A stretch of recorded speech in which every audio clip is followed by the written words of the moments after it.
Hi guys, I'm Emma from Trail Tours, and today we're going to be doing a little video on how to go over some difficult terrain. We're going to be starting out with rocks right now, so I'll quickly just go over how to do that.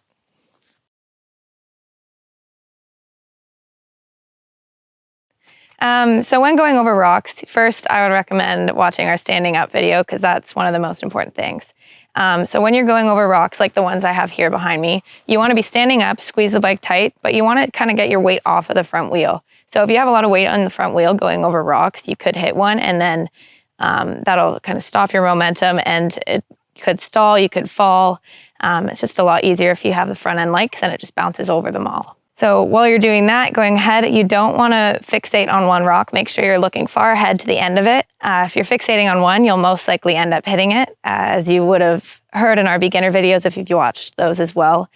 Where you're looking is where you're going to go. So if you're looking at that rock on the ground, one big one sticking out, you're most likely going to go towards the big one sticking out and hit that. And then lastly, just make sure you keep a constant speed going through it.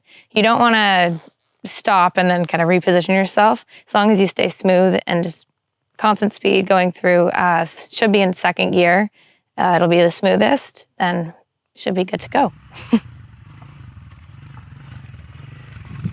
All right, so now we're going to be learning how to go over a row of logs, or if you see this in the forest, they often call it a corduroy bridge. You can actually come across these quite often, and if it is a bridge over water, you have to know how to go over it properly, so that way you don't slide off and fall into the water, because then you could water your bike out or get hurt, which is even worse.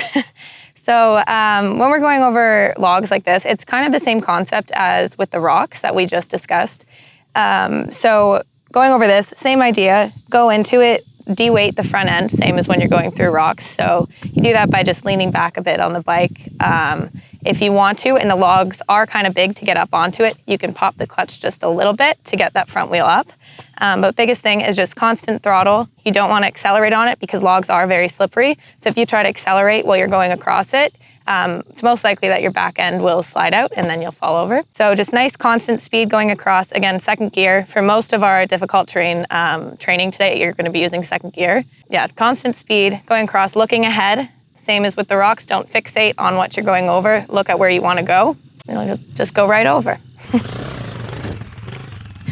All right, so now we're just going to be looking at a little 3-log step down here. So each log is just at a different level. So you can actually come across this pretty naturally in the forest as well with like roots or rocks. A lot of times with rocks, you'll see different levels. So especially the big bald rocks. So you'll have to go down one and then kind of down another and another. So these ones are pretty small. So all you need to do, no matter what the height is, same as the other logs, just keep the front end light, especially when you're going down. So you're going to drop. You want to make sure you have most of the weight on the back of your bike. If you have more weight on the front here, you're going to nosedive if it is a big drop down. So make sure you just lean back, standing position, squeeze the bike tight, look straight ahead. Again, second gear, and keep that front wheel light.